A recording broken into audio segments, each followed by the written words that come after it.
Sports Social Podcast Network. Salah. Escape Cancelo. Oh, it's brilliant from Mo Salah. And still, Salah. Oh, sensational! Son had a goal and scored a beauty. Oh, what a strike from Yuri Tielemans. De Bruyne. That is Ward-Prowse. Martinelli, gorgeous. Still going up. Oh, he's done it again. And City have won the Premier League. Ladies and gentlemen, boys and girls, children of all ages, EPL Index proudly brings to you the best prediction podcast in the world, A Tad Predictable, with your host, Tadiwa Chanakira, and his guest, it's Guy Drinkle. It's game week 25, and you know what that means. It's time for another brand new episode of A Tad Predictable. It's that time of the year again. Transfer windows over, back to business for teams. We obviously spoke to Jake Jackman last week. He was keen for Newcastle to get things going. Well, we're also keen to get something else going this season. Bank It or Burn It is back. Obviously, we haven't had Bank It or Burn It yet this season, but second half of the season, we will get our guests to sort of give predictions on certain scenarios they think are going to happen on the first 5 games that we're going to discuss today. And I don't know how he's finagled this. Somehow, executive producer Guy Drinkle is on the podcast where Bank It or Burn It returns. Usually, by tradition, we have the defending champion on the first episode of Bank It or Burn It for the next season, obviously to sort of defend their title and see if they can reclaim their title. But Guy, you've been trying to win the Bank It or Burn It. You've been trying to win that coveted trophy that gets handed out to the winners. You've threatened blowing the budget of the podcast in the past with a victory parade if you win it. And you're here for the first episode of Bank It or Burn It. I sense something. I sense some chicanery happening here with the executive producer rights. Well, The Rock's back in WWE, so the People's Champ might as well start on Tad Predictable as well. Eh? You know what I mean? You know, does that mean I'm turning heel? Bit of jazz for you. You know what I mean? Fair enough. But yeah, Guy, we will get to Bank It or Burn It, but we've got a couple of fixtures to get through. We'll run through Bank It or Burn It, and then we'll do the remaining 5 fixtures. Obviously, just some housekeeping for the listeners. I know game week 25 has 12 games in it, but next week, Monday, we're going to be recording the podcast. And obviously, that week, game week 26, is only going to have 8 games on that one with the Carabao Cup that's going to be happening that following weekend, which I believe, Guy, you are attending. Yes, unless I jinx something in the meantime, then I will sacrifice myself. Okay, no, that's fine. So we will then discuss those. I think it's the Tuesday and Wednesday game, the Man City and Liverpool games. We will discuss those next week's podcast. But let's do the 10 games Saturday through to Monday, relevant for us for this podcast, Guy. Let's kick things off. I mean, it might be Klopp's last 12:30 kickoff ever as a manager, if we're to believe that he is going to retire as he's hoping to do. What are your thoughts on Brentford versus Liverpool and it being a 12:30 kickoff? We know Klopp has been all over them with regards to the amount of 12:30 kickoffs Liverpool have had. It's football heritage at this stage, isn't it? It's beautiful. No, I don't think any team really wants the 12:30 kickoff, but at least I think our main issue is with this kickoff is that we always get the one after the international break, which we've obviously had a lot of South American players in Klopp's tenure here, which has always been an issue. Apart from the last few where they've actually sent South American players home early, who would have thought that would have helped people out? You know what I mean? I mean, if it is Klopp's last, I hope he has a big whinge before. But I don't think his issue is the fact we play at 12:30. I think it's the fact when there's a short turnaround, and we obviously played Saturday at 3:00, so we basically have the full week before the game. So I don't think it's that big an issue. But if it is his last one, let's make it a good one. An easy 2-0 win. An easy 2-0 win. I think Liverpool fans will be loving you for that prediction. Obviously, Brentford trying to sort of keep the distance between them and the rest of the relegation zone. We saw the fixtures that were coming up ahead for them, including that Wolves game that they had last week, Guy, at Molineux. So they had that Wolves game. They obviously have Liverpool this coming week. After that, they have West Ham. After West Ham, Chelsea. Then after Chelsea, they've got, if I'm not mistaken, Arsenal. And then after that Arsenal game, that's when Burnley there's a bit of respite there. But it's some tough fixtures coming up for them. So they needed those 3 points last week just to sort of keep that distance in case it gets a bit tricky for them over the next couple of fixtures. They did that last week. Impressive win against the Wolves side that's been quite difficult to beat in recent weeks. But 2-0, emphatic. I think Brentford will be coming into this one quietly optimistic despite their form. It's not at Anfield. Obviously, we know Anfield, Liverpool are a beast. I think they've won, if not for a year straight at Anfield. Maybe one or two draws thrown in there, but they definitely haven't lost at Anfield. So this one, it's going to be a home game for Brentford. Obviously, you know, they will be aiming to build on that 2-0 win over Wolves, but they will have a big fish to fry against the league leaders. Do you think Ivan Toney, Maupay, they can cause Liverpool problems defensively? We know Liverpool haven't been the prime Klopp Liverpool from a defensive standpoint. Is there an opening for Brentford to go and win this? I know you've predicted 2-0, but how confident are you? Because I've got a 2-2 draw in this one. I hate saying it, but I just think Liverpool haven't quite looked as solid defensively as I would have liked them. And I can see Ivan Toney causing problems, Maupay running in and around him. I can see Brentford making a game of this. No, I kind of said 2-0 flippantly, to be fair. No, I think Brentford have always given Liverpool a tough game since they've got promoted. And I believe Wissa's back, unless... because he was with DR Congo, who got to the third place playoff, didn't they? So I'm guessing he's back. So they might have an extra string to their bow in terms of attack. So that probably helps them. Him and Tony, obviously Buemo's injured, isn't he? That's probably the first choice front three. And the German lad who's Schade, who's injured as well. But I think... Well, the news has just broke that Trent's missing the cup final, so that kind of makes us stronger defensively, which is it kind of feeds the narrative and stuff like that. But it just does for a fact, because it means we're probably going to have Gomez at right back unless Bradley's mentally ready to play. If you're not a Liverpool fan, Bradley lost his father. That's why he's not played the last couple of games.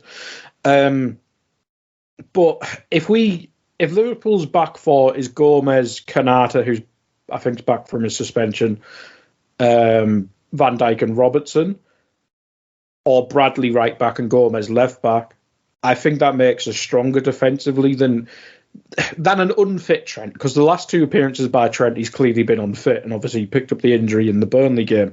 So I think if that's what we're rolling out, I think we can deal with it. And Tony has battered Liverpool centre-back in the past, but I think it's more so he's done it against Matip.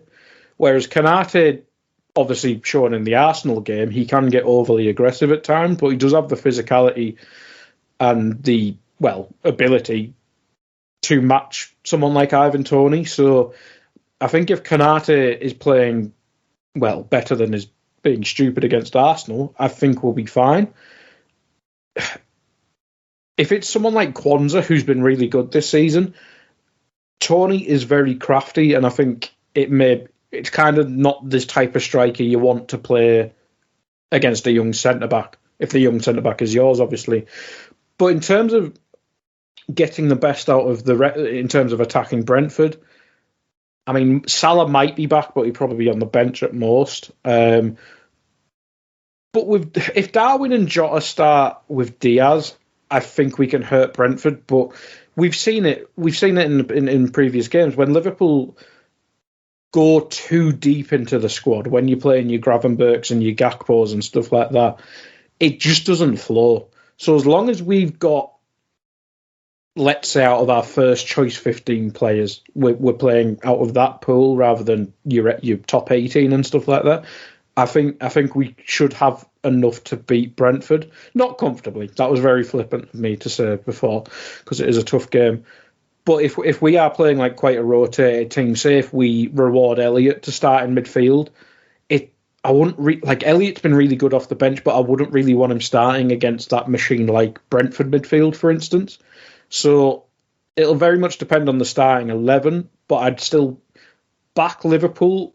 Maybe not massively confident, as I alluded to earlier, but I'd still say I'll change to a 2-1, but I think we should get enough to win, because I think our front three should be able to get at their back line. And their goalkeeper, I know he had a big game a couple of weeks ago. I think they still lost the game, but I don't think he's as dependable as what Raya was in previous seasons. So I think if Darwin has his 17 shots a game, one of them will go in eventually.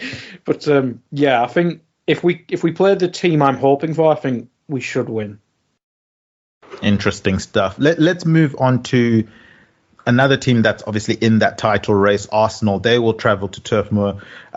6 games and without a win for Burnley. It's going to be tough, you'd imagine. They're going to be facing an Arsenal side that literally are walking onto the pitch with their chests out at the moment. They're starting to score goals in abundance. Obviously, that 6-0 win against West Ham, it highlights that. What do you make of this game? Do you give Burnley a chance? Do Burnley need to be picking up these type of points if they are to stay in the Premier League, or is it a matter of trying to find other games outside of this one? Obviously, I'm sure with your Liverpool hat on, you'd be hoping Company would do you some favours, but I must admit it's going to be a tall order for them to get anything from this game. No, you'd back Arsenal 100%. Burnley played quite well against Liverpool last weekend, but Liverpool played quite badly as well, I'd say, especially in the first half.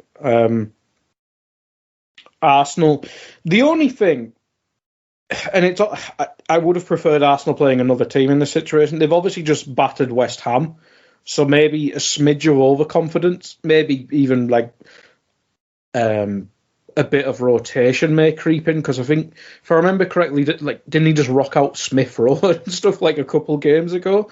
So maybe he's trying to rotate a bit more now that the Champions League's back for them next midweek, I presume. So maybe he might rotate a bit going into this game. But if Burnley play at the maximum, I could still only see a draw. I don't think they have the type of players that have hurt Arsenal this season. Like you've seen, sometimes you can out physically battle Arsenal, and I like Datro Fofana's had a good start at Burnley, but I don't think he's that type of player. Miss Ashley Barnes and Chris Wood for what I'm saying here back in the day. But no, there's no point going too deep on this. I think Arsenal will win this 3-0. Yeah. Yeah, I think Arsenal are starting to... I said it earlier in the season that it felt like Arsenal were trying to save some energy for the back end of the season after what happened to them last season, where they sort of ran out of steam. And it seems like that's what's happening. Now they're starting to rev the engines and try and really go for it and put pressure on the teams above them. I've also got a 3-0 scoreline here. I think Burnley's style of play is going to suit Arsenal. We saw how well Arsenal suited a team like Liverpool that liked the ball on the ground, playing from the back. Burnley like to do that, and I just think Arsenal are going to be well suited, whether or not they've got one eye on Champions League football. It just seems like a team that's playing well at the moment, and coming up against a team that's not playing well at the moment. Obviously, as I've mentioned, 6 games without a win for Burnley. It's going to be a tall order for them. Let's move on to Fulham versus Aston Villa. Obviously, Fulham were appointed the Attad Predictable Team of the Season to root for. It's been a bit shaky the last couple of games. Some draws in there, losses, but then we go and get that win against Bournemouth. We know how tough Bournemouth have been to play. Well, certainly back in December, January. I can't say so much for them in late Jan and early Feb. They're another team that hasn't seen a win in way too long. But let's talk of the positives from Fulham. They looked quite emphatic in front of goal. They seemed to have brushed away that disappointment of not being able to be at Wembley in a couple of weeks' time, like you are going to be, Guy Drinkle. Come up against an Aston Villa side who they're one of those teams that were trying to elbow their way into that title race. 2 losses in their last 3 games isn't really going to do it. They need a win in this one if they are to get back into that, or at least claw Tottenham back, who've jumped ahead of them in that race for top 4. Yeah, it's been a bit strange for Aston Villa. I think almost similarly what I mentioned with Liverpool, but probably more so. I think once they've moved out of that first probably 12 to 15 to them rather than a 15 for Liverpool crop of players, it's just a big drop off. Obviously, Pau Torres has been missing for, I think, more than a month now, probably longer than that. And him and Ezri Konsa initially made such a nice partnership, but then it became Carlos in centre-back and Konsa at right-back. It just seemed to give them such a great platform, but now they've brought in Matty Cash to right-back with Konsa moving back to centre-back, and Clement Longley's coming to the team who... not very good. They've even changed. I think Digne's been injured as well. So it's basically been an entire change back 4, which I think defences give you the base to then overperform like Aston Villa have been doing. But sometimes you do need your attack to just kind of bail you out of tough spots. And Ollie Watkins has been fine from what I've seen, but Bailey and Diaby can't be good at the same time for some reason. Kamara's now injured for the rest of the season, isn't he? And he's obviously so key to their midfield. Begs the question of who's going to play defensive mid for them. Maybe they change Luiz's role, but he's been so important to them as the 8 next to the 6. So maybe I don't know.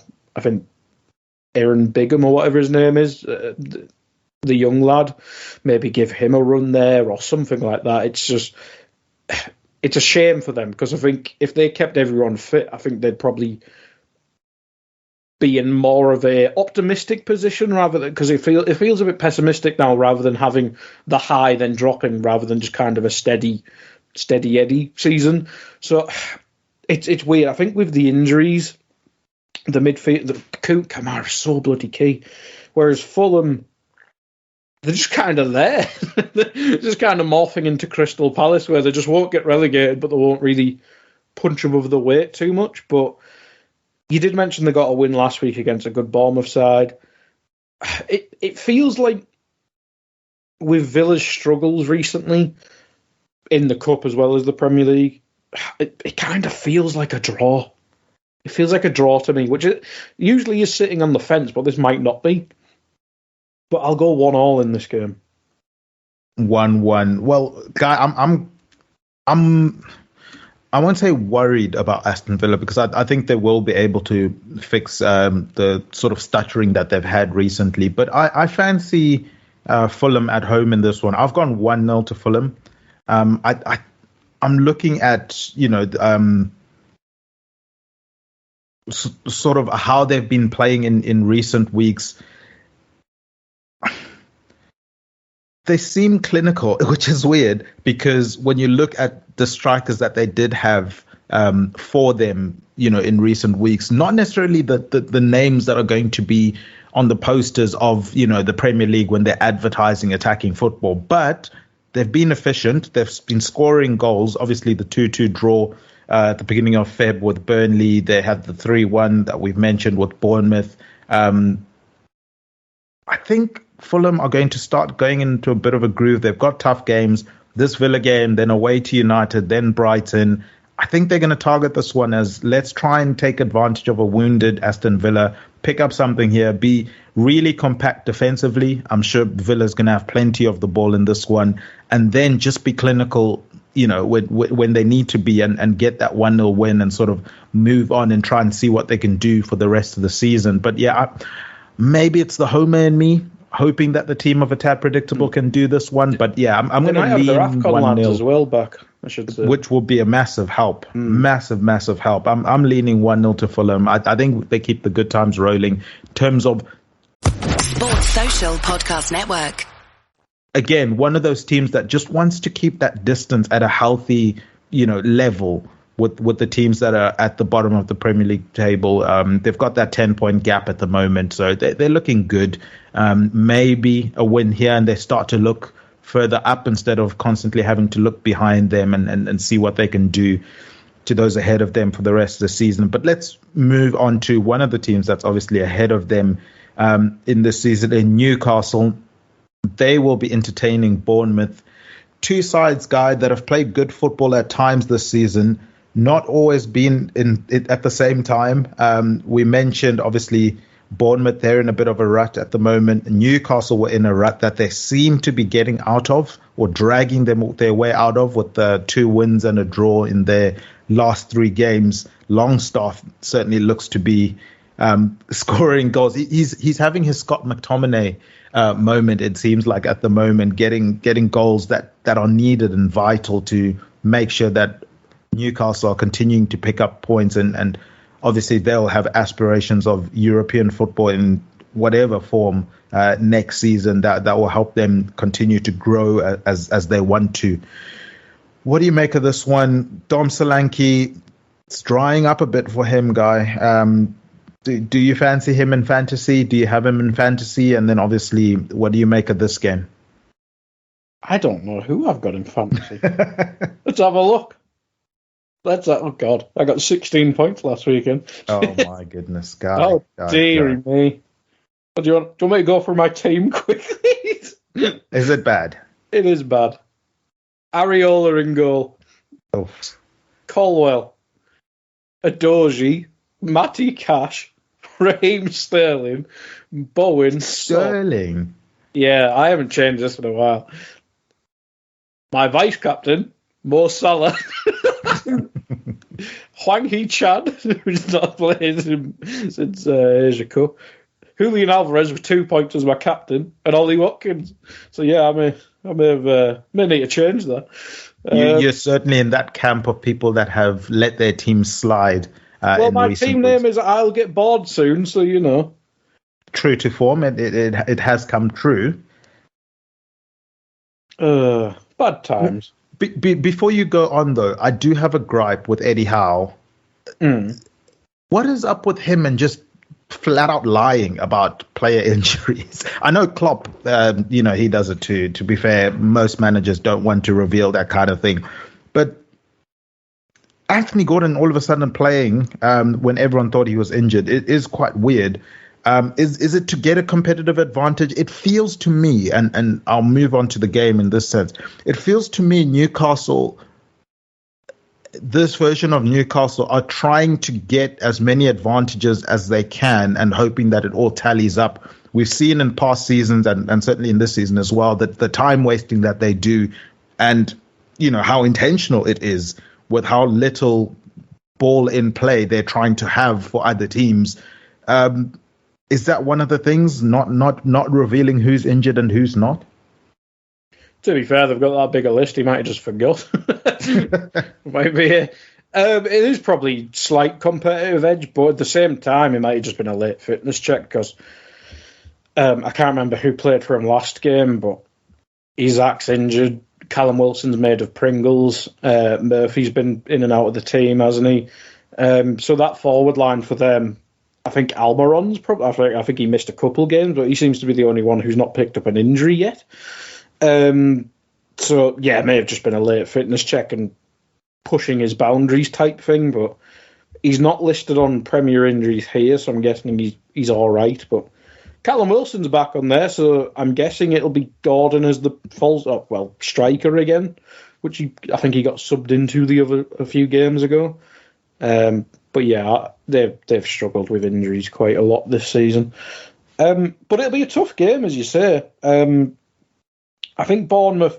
It was a shame for Bournemouth because they finally got into a good run, didn't they? And then AFCON happened, and Semenyo left.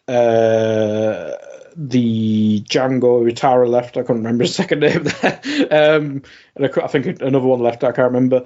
And it just seemed to disrupt them. And obviously they've had a few key injuries, and I think they lost all their fullbacks and stuff for a few weeks, which is a shame. And you mentioned Dom Solanke there in FPL. It does really seem if he scores, they win. If not, they're kind of buggered, which is kind of the way with like mid-table sides. You need your star players to perform to get the win. But they're still a very good team. I like their team.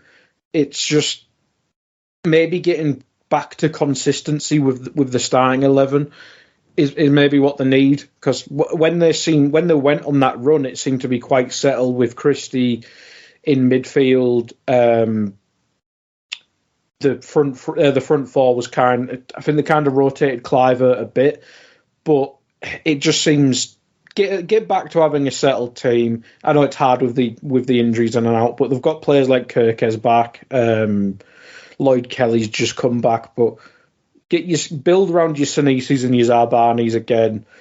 Pick a midfield duo to go with Christie and whoever, and then just whoever you think helps Solanke the most in this particular game, kind of go with that and just see how it rolls with. But I'd like to see more of Ouattara, but I think his best form this season came at left back, which is quite strange. But maybe having that attacking left back is the key, because if you have Kirkes there, he's obviously attacking.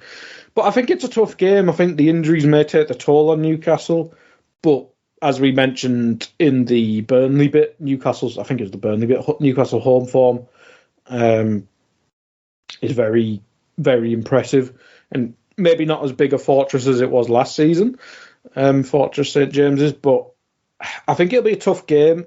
I think it'll be a tight game, and it wouldn't surprise me any result, but I'll go 2-1 Newcastle, which is the ultimate sitting on the fence score, but I think it'll be a tight game. Yeah, I'm hoping for a basketball type of game between the two sides. Newcastle seem to get teams involved in those type of games of late. It's a 3:00 kickoff, so I don't know if there's enough time for it to get to that type of game. But anyway, hopefully it does become a basketball game. Usually it's the late kickoffs when Newcastle involved that seem to become quite basketball type of environments. But obviously 3:00 game, plethora of 3:00 games. I think 1, 2, 3, 4, 5 games at 3:00 guy. None of them being shown in the UK. But obviously, if you guys link up with our presenting sponsors, this podcast is presented by EPLindex.com in association with Liberty Shield. Liberty Shield is a VPN service. It's really easy to install, really easy to use, and it has a whole host of features. It can be used on multiple devices, and the software downloads straight onto your router, onto your devices, which is quite useful. Whether you're traveling and you don't want to get locked out of your bank account, or you want to stay safe when you're using public Wi-Fi, if you want to unlock geolocked content or just want to protect your online data, then Liberty Shield is definitely for you. One of my favorite things is just unlocking content. Super Bowl was on this past weekend, was able to watch that with no issues. Obviously, congrats to the Kansas City Chiefs and Patrick Mahomes for that. I also love it for some of the Marvel films get locked on Netflix. I can just be able to switch locations and be able to unlock that content, which is quite neat. You guys can obviously use the coupon code EPL25 and it will get you 25% off of either the router or the software VPN. And we thank Liberty Shield for sponsoring this show. Guy, let's move on. In terms of score predictions for me for Newcastle versus Bournemouth, I've gone 1-1. I'm hoping it turns into a basketball game. I'm not optimistic, but I think they're going to be cancelling each other out in this one. Nottingham Forest versus West Ham.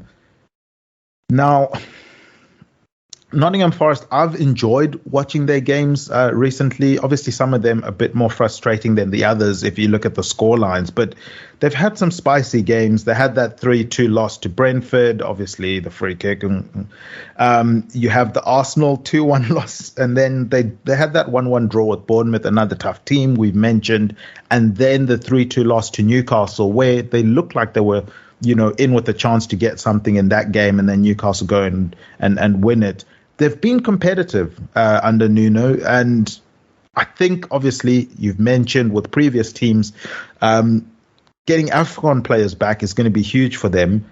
Hopefully it results in a performance against a West Ham side that's obviously going to be looking for a response after the shambles that they showed against Arsenal in the London derby. I'll allow you to focus on the West Ham side of things if you do want to, but I want to focus on the Nottingham Forest side of things and say, I think this is a game you target. West Ham are going to be feeling quite sorry for themselves after that performance. Moyes was in the middle of contract extension talks. That's been stalled. There's a little bit of uncertainty with that club. If I'm Nottingham Forest, I'm targeting this game. I'm going to try and get the win, and I'm going to back them to go and do that. I've got a 2-1 home win for Nottingham Forest.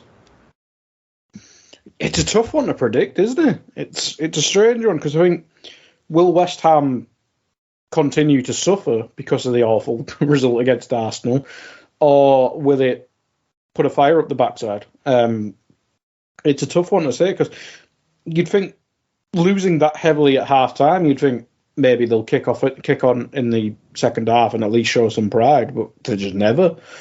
Whereas Forest, you mentioned, they've not had the results, but they've always been kind of competitive in the games.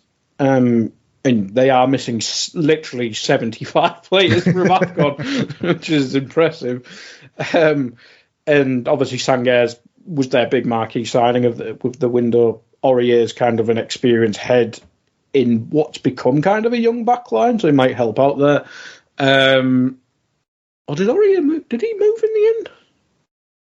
I don't remember. Yeah, I know he was linked with Turkey, but he might not have moved in the end. Who knows? Who cares?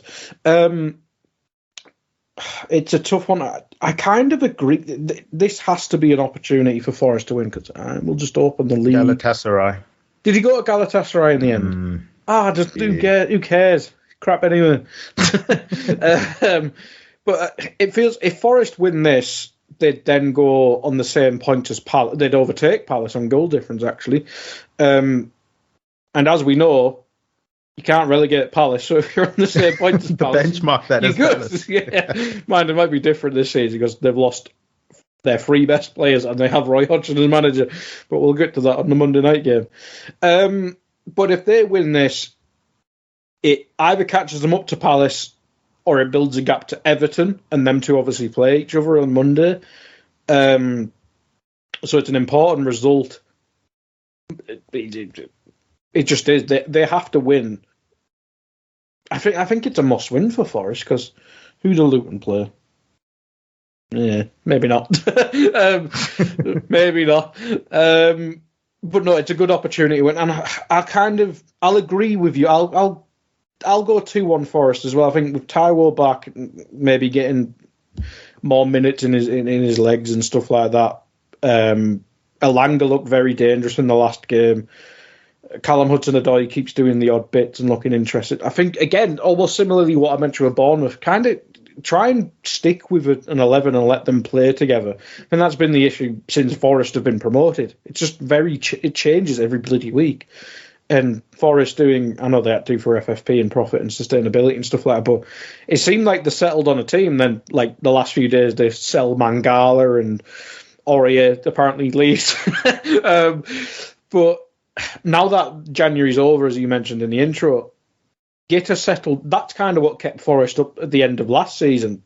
Like after January, and they brought in like Felipe and stuff like that, and then they seem to settle on a side. They need to do that again.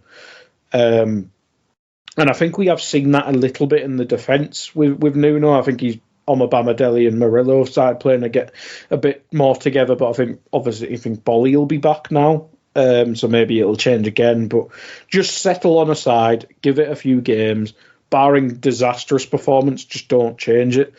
But I'll back Forest and I'll say 2-1 as well. that, as well as keeping Awaniyi fit, for me, is crucial for Nottingham Forest, because he seems to be involved with a lot that goes right for them. But what was your score prediction there? 2-1 to Forest. 2-1 to Forest. So you've joined me on that one. Great things. Let's see if this harmony does help you. Obviously, it's the first Bank It or Burn It, guys, so I need to be, brushing off the cobwebs as well from my end. But let's take a quick break, and then we'll be back with Guy Drinkle after this short break. All right, we are back. Mr. Guy Drinkle, the inaugural Bank It or Burn It for the 23-24 season. How are you feeling? Champion ready. You've been on a campaign, guys, since we started Bank It or Burn It on this podcast to win it. You've said one day you're going to win it. You're the executive producer. You get the run sheets well before any of our guests get them. So you already know what the questions are. I don't see how you haven't won it already. Well, it'd be wrong if the upper management won every year, wasn't it? I got to let the people win. Well, this was my issue. I had a bone to pick, and I spoke to the suits upstairs with regards to how legit it is having executive producer Guy Drinkle be a part of Bank It or Burn It, but it got cleared with legal, so everything was fine there. And obviously you haven't won it yet, so I mean they were probably thinking he's never going to win it, so you might as well let him have a crack anyway. But let's see how you get on this season, Guy. We've got a slightly bigger budget this year. Are you still planning on using that if you win? Get a horse-drawn carriage, get fireworks going, get the parade going? Oh, it'll be from my house to Liverpool, then circle around your house to come see Jodie. Then it's just the way it is. All by horse-drawn carriage. That's how it should be. My goodness. So you guys will know why we won't be on air if we're not on air next season. Guy would have blown our budget on his victory parade. But all right, Guy, you've got 15 seconds on the clock, as we do with Bank It or Burn It. What I'm going to do is ask Guy 5 questions. He's going to try and answer all 5 questions in each of the 5 rounds before the 15 seconds runs out. I'll read out each question. He's going to shout bank it if he thinks the scenario will happen, or he'll shout burn it if he thinks the scenario won't happen. It's in relation to the 5 fixtures we've just discussed: Brentford versus Liverpool, Burnley versus Arsenal, Fulham versus Aston Villa, Newcastle versus Bournemouth, and of course Nottingham Forest versus West Ham. All right, Guy, let's start off with our first fixture, Brentford versus Liverpool. Your time starts now. Possession over 55% to the home team. Burn it. Over 8 shots on target. Bank it. Over 20 tackles. Burn it. Headed goal. Bank it. Knee slide goal celebration. Burn it. All right. Okay, you've spread the love a bit there. We'll let the clock run out just to make sure everything's above board. But you've spread the love with the Bank It or Burn It there. We'll see how it goes. Knee slide burn there at the end. I mean, I don't know how I feel about that, Guy. You've predicted 3 goals. None of them are going to be slides. Darwin was tempting, but no. I think you might regret that one. 12:30 for a knee slide's too early, isn't it? Fair enough. All right, let's go. Burnley versus Arsenal. Your time starts now. Possession 55% to the home team. Over 8 shots on target. Bank it. Over 20 tackles. Burn it. Headed goal. Burn it. Knee slide goal celebration. Burn it. These knee slide celebrations are going to come back to haunt you. I feel like they let me down all the time, so I might just play it safe and burn them all. Bukayo Saka, he loves a knee slide, I'm just saying. All right. Bukayo Saka's lucky to have a knees the way he's playing. They really do need to rest him, my goodness. And he's got an international tournament at the end of the season as well with the Euro. Oh, man. Beautiful. The poor guy needs a break. All right, Guy, no break for you. It's Fulham versus Aston Villa. Your time starts now. Possession over 55% to the home team. Burn it. Over 8 shots on target. Burn it. Over 20 tackles. Bank it. Headed goal. Burn it. Knee slide goal celebration. Burn it. Are you really going to stick to this? Yes. You're really going to burn them all? All right. I'm getting serious now today. I've got to win this now. it is embarrassing that you haven't won it yet, Guy.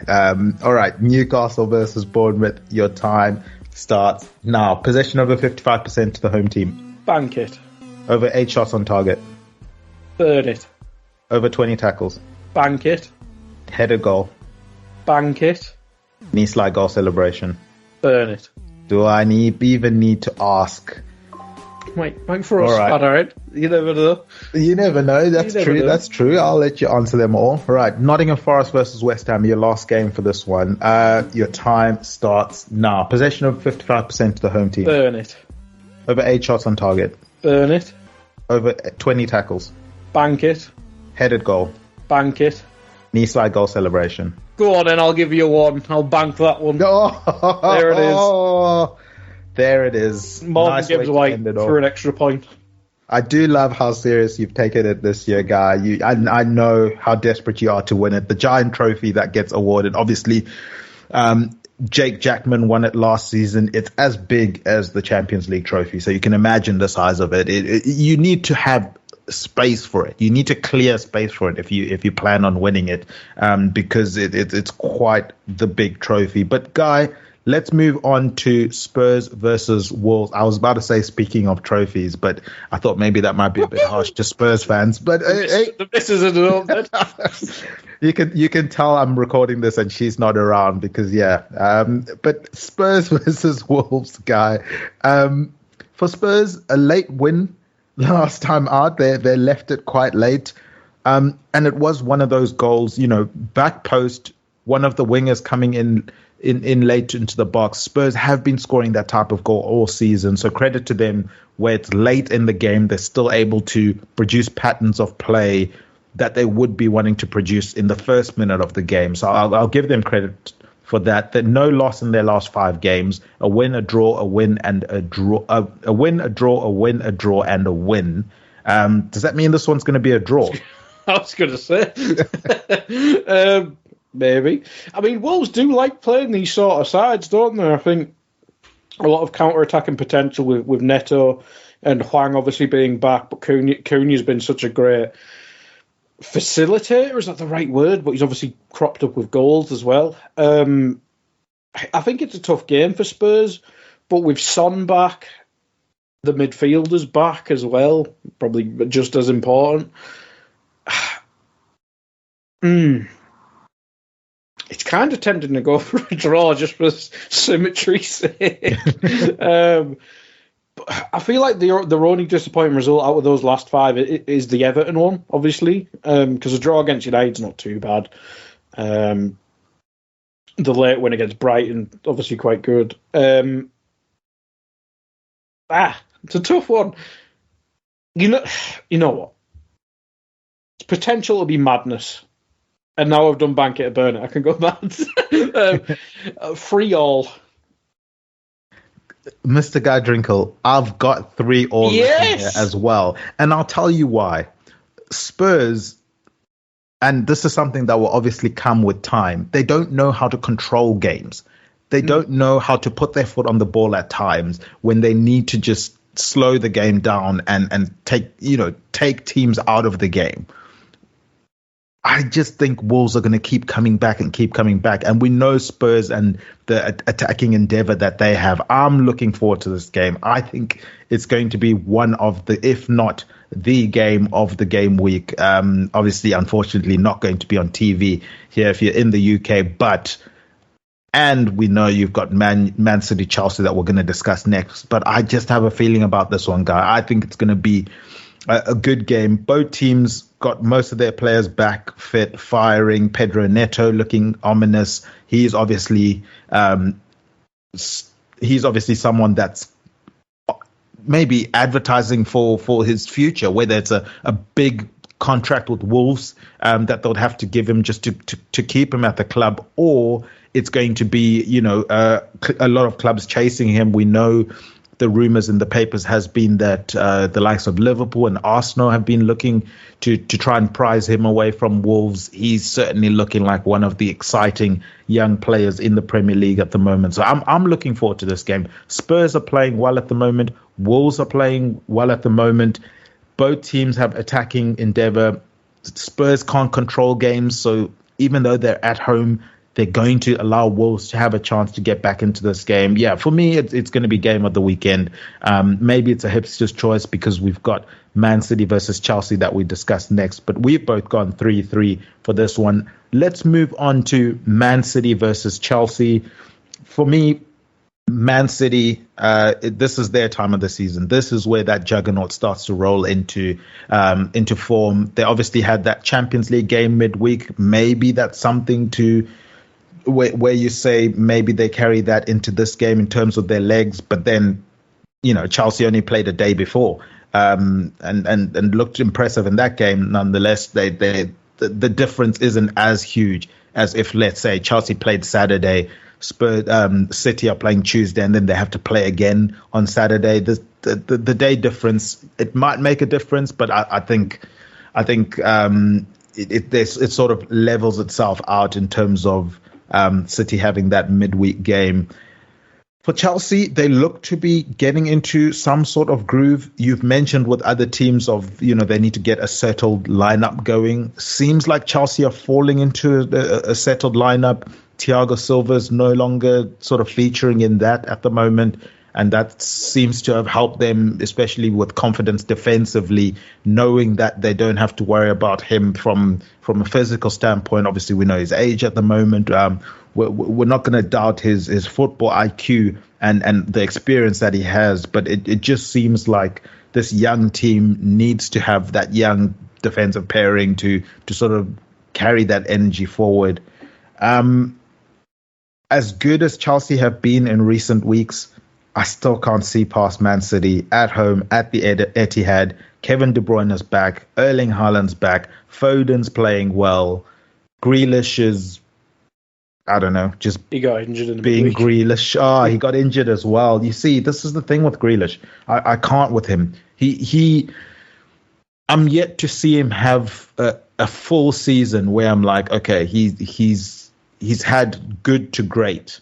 He's just too up and down with me. And then obviously gets this injury midweek, as you've mentioned.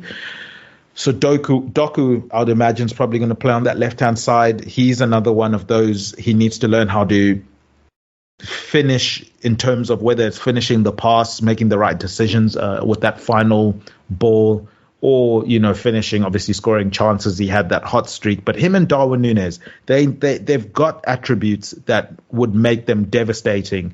They're scary to play against, but until they sort out that final bit, which is obviously the crucial bit, where you're getting assists and goals, it's going to be an issue for them in the long term. You don't want to turn into an Adama Traore, and no disrespect to him, but that's just how it's going for Doku at the moment. I'm confident in City. I think they see this game out. I've gone 2-0 to Man City. Yep, Rodri's fit, they'll win. That's the formula. Yeah. These are the types of games. Well, earlier on in the season, because I can't remember, was it Arsenal? Might have been Arsenal. Chelsea were obviously awful for quite a while, and then they seemed to play well against the big teams. It was Spurs, wasn't it? Which way they ruined Spurs this season for a few months. But City's a different beast, I should say, compared to that. And as we say, Rodri's fit. They don't lose games when Rodri's fit. It just happens. And you mentioned you have the stardust of De Bruyne being closer to up to speed. They even rested him against Everton last week. I know he had to come on and play a significant role. Haaland's obviously back in the goals last weekend as well, which is fantastic. Great stuff. Great. I hate Man City so much. Ruined my bloody life. They'll win. I think Chelsea can hurt them. If Nkunku, Jackson, Palmer, Sterling, yeah, because he's better than Mudryk. On the counter-attack, I think that could hurt Man City, but Man City manage counter-attacks in every game they've played. It's just how they play. They're one of the best, if not the best team at managing counter-attacks. They just do it. It's what their system's built around. It's how they defend with Kyle Walker, etc. Yeah, City will win this. I'll give Chelsea a goal, but I think City will win there. I think 3-1. I think unfortunately, I think this is like the type of game they'd actually want Thiago Silva for. In the main, I agree. I think they should run with the young lads, but when they're going to be penned in, and you want Silva should lose physical duels with Haaland, but we obviously know he can spring quite well for quite a short centre back as well. More experience dealing with someone like Haaland. If you can have experience dealing with an alien cyborg. But Disasi and Colwell against Haaland, that doesn't fill me with confidence. I mean, I'd love Chelsea to win, but I'll go 3-1 City. I think with they had De Bruyne and Bernardo Silva on the bench last weekend. Like, that's unfair. Unfair. Cheating. All right, let's move on, Guy. I mean, I don't know how many people predicted a win for the team we're going to discuss. Sheffield United 3-1 win over Luton. I mean, they looked really good. They looked really good after me slating them for however long we spoke about Sheffield United in that game, not giving them too much of a chance against the Luton side that was playing well. But obviously, yeah, so they get that 3-1 win. It keeps the survival hopes alive.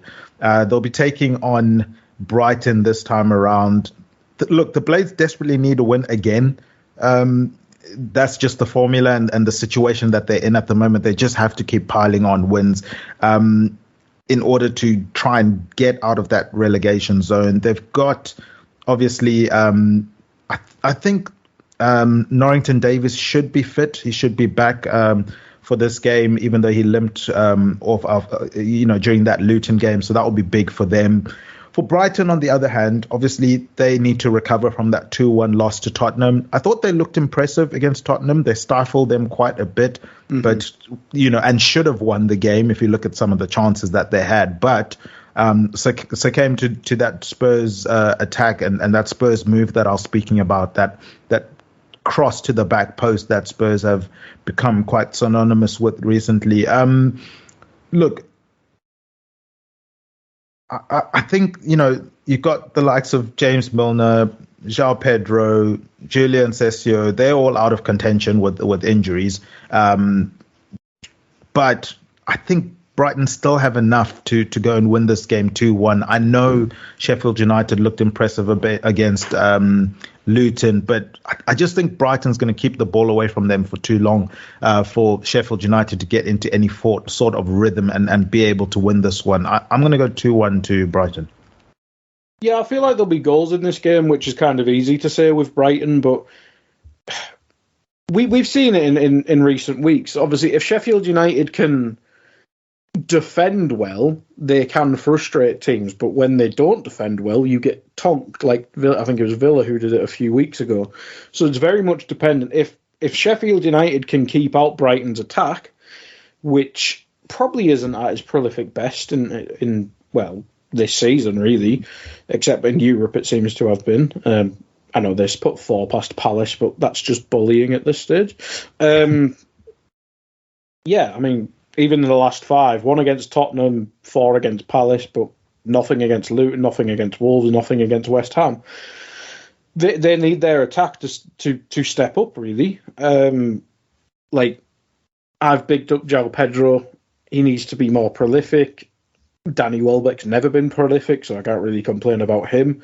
But they need more goals in the side, or more consistent goals in the side. If Sheffield United can keep them out, which it seems very possible, on the counter-attack with players like Cameron Archer, is it Brooks and Osler? I can't remember, the young Scandinavian. I can't remember which country it is. They do have pace on the counter-attack. Barrett and Diaz, who they obviously brought in January. Yeah. I think they can score goals against this Brighton side. It's just whether they can keep them out. Their defence is obviously the worst. I think it's the worst in the league. Let's have a look. Goal difference. I mean, they've conceded 60 goals. It is the worst in the league. So it's a big question mark. I feel like there'll be goals in this. I'll go 3-2 to Brighton. But honestly, it wouldn't surprise me if Sheffield United pick up a draw or even win this game, because Brighton are in such wishy-washy form, and I can't remember the exact thing, but those stats about De Zerbi going around where I think it's like 1 win in 9 or something like that. I'm not sure how accurate that is, but they've been drawing and losing too many games this season. Like, their overall record, won 9, drew 8, lost 7. Like, it's not really pretty even kill in that sense. Like, you need to add a couple more W's on there. You need to turn losses into draws into wins, etc. Exactly. And obviously Brereton Diaz, he had a tight hamstring last game. That's why they kept him out. So I'm assuming he's going to be back for that one. Let's move on to team we just mentioned in Luton. They will be hosting Man United. Guy, Man United can score goals all of a sudden. Scott McTominay. Fair. I mean, look, Hodgland, he's getting goals. Yeah. Which will be good for Man United. He's still young, so I mean it's going to take time. You can't expect him to be, competing with the likes of Haaland. He's just not at that level. But he's got potential. He's starting to get the ball in the back of the net. We've seen, for example, with the likes of Richarlison, where one goes in, then a second, a third, a fourth, a fifth, and you start to get into a rhythm, and the confidence is there. And we all know how important confidence is for strikers, but. Yeah, so I think that's a positive for them, but they will be obviously traveling to Luton. We know how tough that ground is to play in. They've made it quite a fortress, if I can say, in terms of how difficult it is for teams to come to Kenilworth Road and get points from them. Do you think this good form Man United and especially with their strikers starting to score goals can continue this run of 3 games, 3 wins, and make it four wins in their last 4 games against Luton? Or will Luton sort of hold true to that home form, make it difficult for another big team at home and frustrate Man United, get a result, and I guess for Luton, continue to be hovering above that relegation zone? They currently sit in 17th. Yeah, I feel like Luton will want to bounce back after the Sheffield United disappointment. And as you mentioned, it's so hard to predict for Luton because they have given all the top teams a tough game. Drew with Liverpool, Arsenal and City just escaped them, if I remember correctly. Late resurgence against Chelsea. But as United, again, we mentioned it with Forest and Bournemouth. United have finally settled on a team. And I know they've had injuries, and I know they've been trying to implement new players and stuff like that. And again, they probably want to bring in, like, obviously Martinez got injured when he came back, but they'll finally settled on an attacking system and the midfield. Like, I think the defence has had the most injuries from memory, but it feels like he could have settled on this attack quite earlier on in the season. Like, Rashford on the left should have picked itself. I know he's been awful this season, but your other option's Anthony. So, Garnacho obviously wants to play on the left. He's like 12-year-old. Doesn't matter what side he plays on him. He's getting games. But him on the right's been really good. Bruno's the 10, and Højlund actually having players around him, like the threat of running in behind from Rashford, the quality of Fernandes and Garnacho, feels like this should have been maybe not the start of the season because it's a lot of young players, but when the season was going to crap, which it was and has, especially the Champions League, it feels like this should have been quite obvious to pick. Now, I think it's a braver decision in midfield because Manu obviously had to perform and he's not really had the ideal partner with him. But now Casemiro, he's only just come back, to be fair. But you've now got that front line and midfield, and just pick that every game you can unless you need to rest them for a cup or whatever. But that seems settled. The defence is obviously a bit up and down due to injuries. The goalkeeper, he still looks like he's got a mistake in him, and he likes punching Wolves people in the face. But he's very much improved from the Champions League version of Onana, where he'll obviously still make a rick, but he may not self-implode and ruin your entire team's chances. So he settled Maguire and Varane. Is that who's been picking? Is that who's been playing? Let's have a look. Maguire Maguire featuring. Yeah, it's been Varane and Maguire. I think West Ham game, that's when Martinez came back, wasn't it?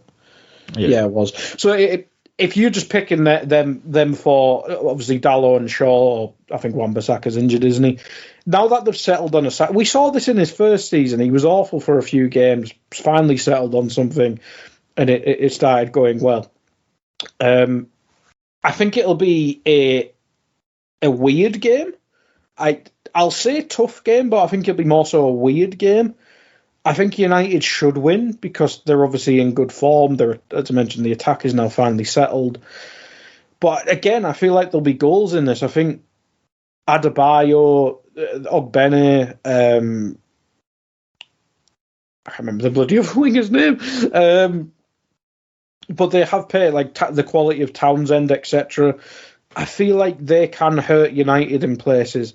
And let's say set pieces, for example, that's been one of Onana's weaknesses because he does rush out like a Doyle at times.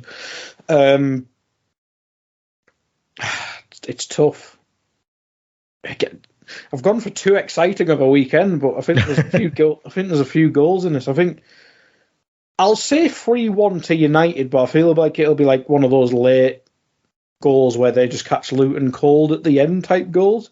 But it wouldn't surprise me if this is like 4-3 United. It wouldn't surprise me if Luton even bloody won the game. But I'll back United because they've been in decent form. But it's so hard to predict with Luton that I feel like if they won, I don't think anyone would blink an eye. I've gone 2-2. I think Luton, they've come good against the big teams. They've caused them problems, as you've said.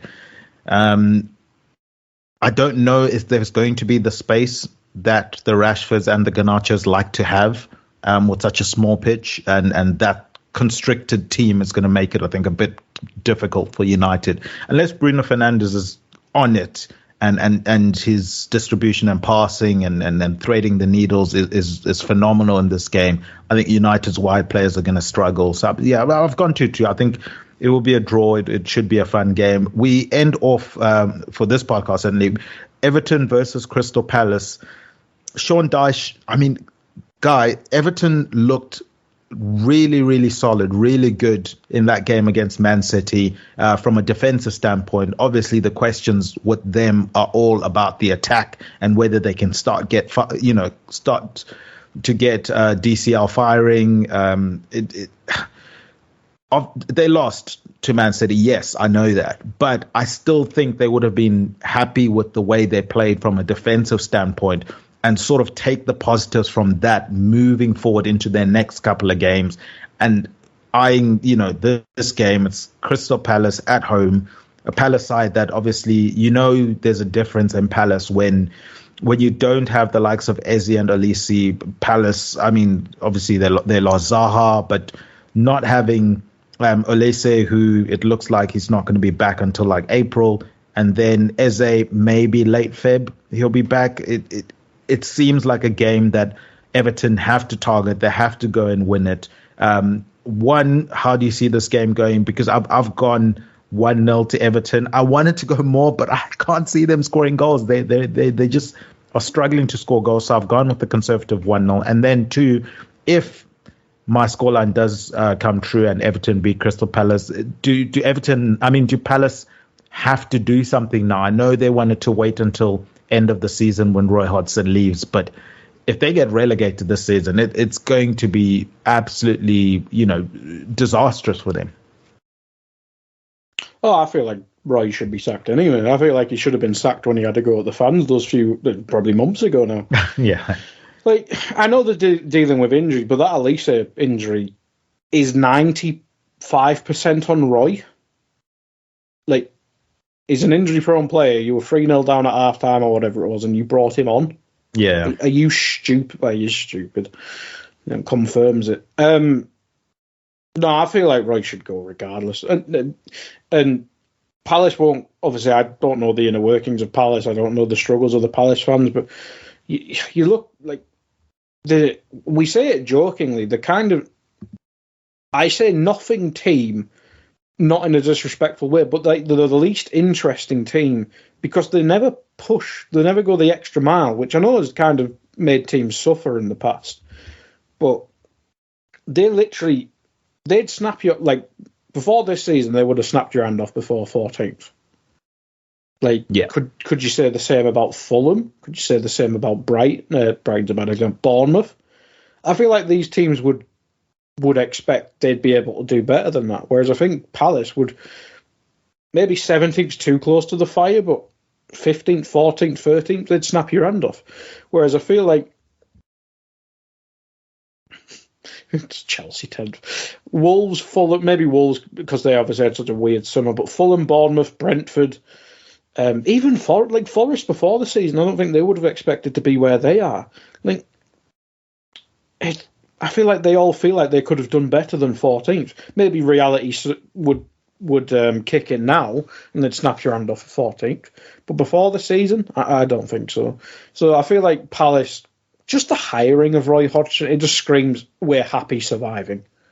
Like, this is the side that for so many years was so safe they could have pushed on, maybe not got Europa, but like if Brighton can get European football, why can't Crystal Palace?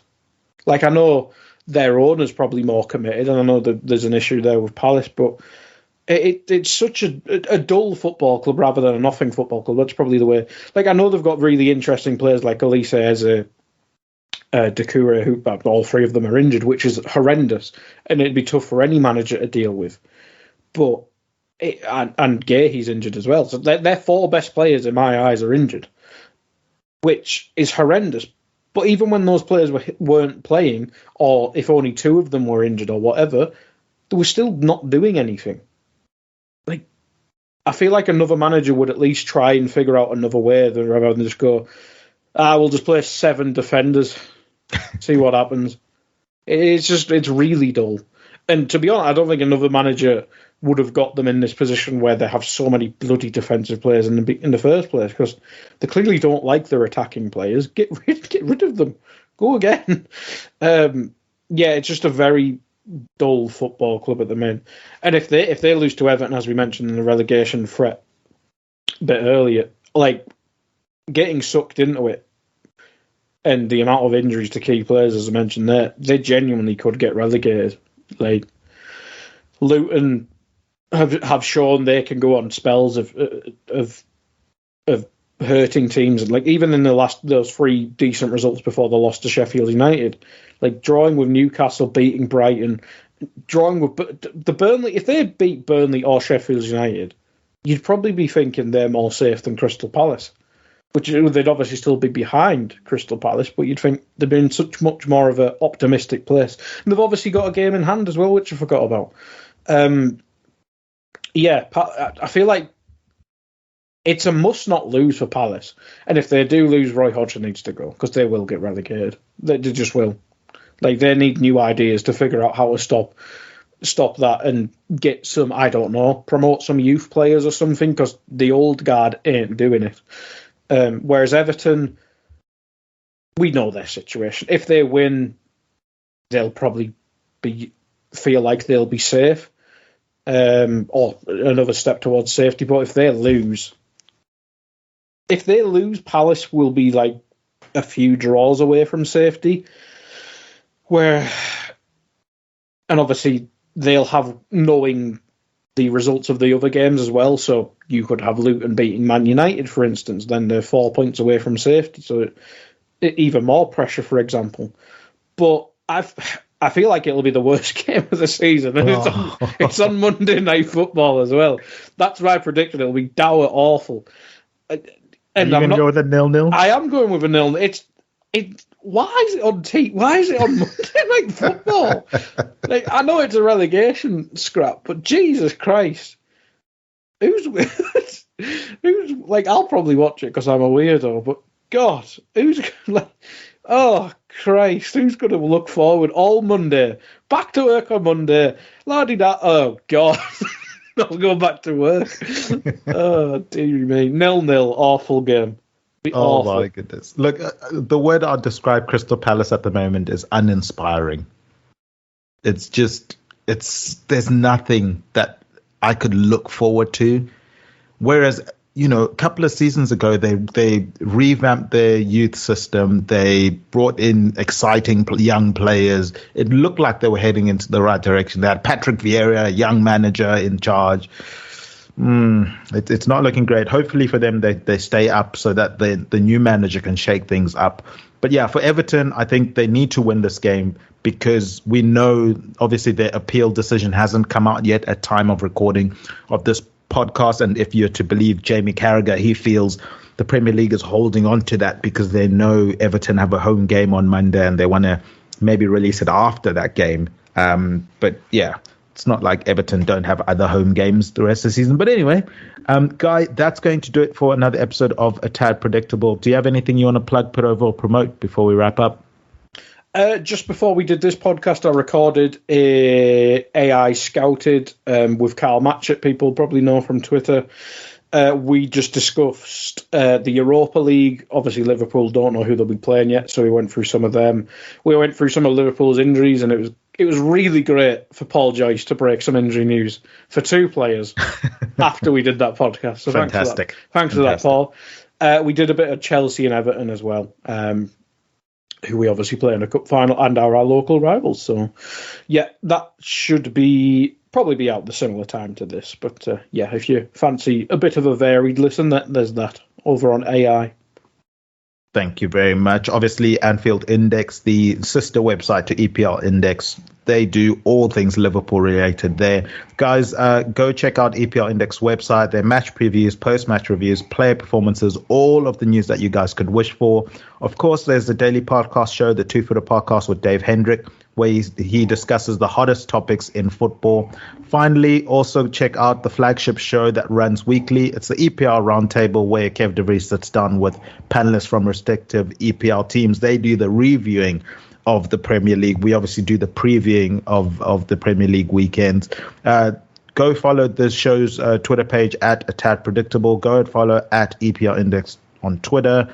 Subscribe to EPL Index podcast channel on your podcast providers. Give us 5 stars. Write positive comments. That stuff really does go a long way. I can't say that enough. I've been Tadiwa Chinakira. You can find me on Twitter at Tad Predicts. A huge thank you to Obi Semenya, he's at John Empire SA, and Jodie McKenna, she's at Spursy141 for our guest intros. Our producer, he's usually behind the glass, but he was in front of the mic today. No coincidence that Bankiro Bennett started the week that he was coming on. He's at Guy Drinkle on Twitter. And remember, Chisingaperi, Chinoshura. And still, Salah, sensational! Son had a go and scored a beauty! Oh, what a strike from Yuri Tielemans. De Bruyne! And it is Wood-Prowse. Martinelli, gorgeous! Still going up. Oh, he's done it again. And City have won the Premier League. Sports Social Podcast Network.